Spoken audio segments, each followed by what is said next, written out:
Good morning class. आज की जो आपकी वर्कशीट है वो 16/7/2021 की वर्कशीट है। 8th क्लास की वर्कशीट है। वर्कशीट का जो उप विषय है वो है राज्य सरकार का गठन। कि राज्य सरकार का गठन कैसे होता है। जैसे कि आपने पिछली कक्षाओं में पढ़ा है कि भारत के हर राज्य में एक विधानसभा है। भारत के हर राज्य में एक विधानसभा होती है। 28 राज्य हैं तो उनमें हमारी हर राज्य में एक विधानसभा होती है। उस हर राज्य कई निर्वाचन क्षेत्रों में बटा हुआ है। हर निर्वाचन क्षेत्र से जनता एक प्रतिनिधि चुनती है। जैसे कोई एक निर्वाचन क्षेत्र है तो उसमें जो जनता प्रतिनिधि चुनेगी वही उस जगह का विधायक कहलाएगा। जो विधानसभा का सदस्य यानी कि विधायक बन जाता है। चुनाव में लोग अलग अलग पार्टियों की ओर से खड़े होते हैं, इसलिए विधायक अलग अलग राजनीतिक दलों के होते हैं। जिस राजनीतिक दल के विधायक आधे से अधिक निर्वाचित क्षेत्र में जीत गए हो, समझ लीजिए आपके निर्वाचित क्षेत्र 20 है और उसमें से किसी ने 16 जीत लिया तो या अधिकतम ले लिया तो राज्य में उस दल को बहुमत माना जाता है। जिसने 16 जीता उसको बहुमत मान लिया जाएगा। बहुमत प्राप्त करने वाली राजनीतिक दल, जैसे हम दिल्ली में अगर देखा जाए तो केजरीवाल की पार्टी है आम आदमी पार्टी, उनका बहुमत है तो उस पार्टी का दल का जो सत्ता पक्ष होगा और अन्य सबको विरोधी पक्ष कहला जाएगा। यानी कि जो इस टाइम पे विधानसभा, दिल्ली की विधानसभा है, उसमें जो अधिकतम बहुमत लेके बैठे हुए हैं वो हैं आम आदमी पार्टी के निर्वाचित सदस्य।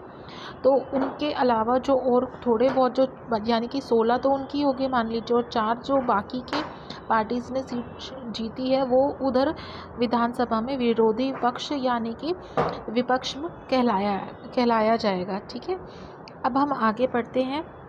नीचे हिमाचल प्रदेश के वर्ष 2017 के 68 निर्वाचन क्षेत्रों के परिणाम दिए गए हैं। उन्हें ध्यान से पढ़िए और नीचे दिए गए प्रश्नों को उत्तर दीजिए। तो इसमें हमें बताना है कि कैसे है हिमाचल प्रदेश में 2017 में विधानसभा चुनाव के परिणाम, राजनीतिक दल, चुने गए सदस्यों की संख्या। भारतीय जनता पार्टी बीजेपी ने 44 जीते हैं, इंडियन नेशनल कांग्रेस ने 21, कम्युनिस्ट पार्टी मार्क्सिस्ट होते हैं तो उन्होंने 1 जीता है और निर्दलीय ने 2 सीटें जीती है। कुल योग है 68 का, यानी कि 68 सीटों पे इन लोगों ने इस तरह से अपनी अपनी सीटें जीती हैं। अब क्वेश्चन नंबर 1 आता है, बहुमत प्राप्त करने वाली राजनीतिक दल का नाम बताइए। दल को कम से कम कितने चुने हुए सदस्यों या विधायकों की आवश्यकता है। यानी कि अगर बहुमत प्राप्त करना है तो उसमें सबसे ज़्यादा कितना है, तो 68 है, तो 68 का हम आधा करें तो वो आता है 34। कि 50% तो कम से कम जीता हो। तो इसमें जो बहुमत प्राप्त करने वाले किसी भी राजनीतिक दल को कम से कम अपना जो होता है तो वो 50% तो चाहिए होता है। तो इसमें हमें आएगा कि होगी आवश्यकता होगी, तो जैसे 68 है तो इसका अगर हम आधा करें तो हम इसका 34 तो चाहिए। ठीक है, ताकि 50% हो जाए। उपरोक्त में से कौन सा दल राज्य सरकार का गठन करेगा अथवा सरकार बनाएगा। तो इसमें है कि वैसे हमें इसको लिए 60% चाहिए होते हैं बहुमत प्राप्त करने के लिए कि जहाँ पे सरकार बने। तो उपरोक्त में से कौन सा दल राज्य सरकार का गठन करेगा और सरकार बनाएगा। तो आप सभी देख रहे होंगे यहाँ पे बीजेपी के सबसे ज़्यादा है। तो यहाँ पे जो बीजेपी है वो बहुमत अपना साबित कर सकती है और वो पार्टी बना सकती है अपना। उस उपरोक्त में से कौन सा दल सरकार बनाएगा। तो सरकार का, राज्य सरकार का गठन कौन करेगा, बीजेपी।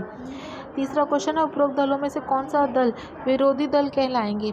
अब विरोधी दल इनमें से बहुत सारे कहला सकते हैं। अगर हम विरोधी दल की बात करें तो यहाँ पे आप देखेंगे कि 21 + 2 22 और 23 24, यानी कि टोटल 24 ही ऐसी सीटें हैं, 24 लोग हैं जो विरोधी पक्ष कहलाएंगे। ठीक है, बाकी जो 44 हैं वो बहुमत में हैं बीजेपी के, जो सरकार बनाएंगी।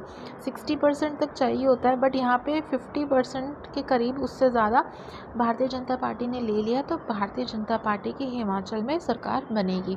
तो इस तरह से आंकड़ों को हमें देखना है कि कौन सी पार्टी विरोधी पक्ष में जाएगी और कौन सी पार्टी सत्ता में अपना बहुमत साबित करके सरकार बनाएगी। यहाँ पे ये वर्कशीट आपकी ख़त्म होती है। इसमें आपको कुछ छोटी चीज़ें जानकारी दे रखी है। वो ये है, राज्य सरकार केवल अपने राज्य के अंतर्गत आने वाले कार्यों को ही देखती है।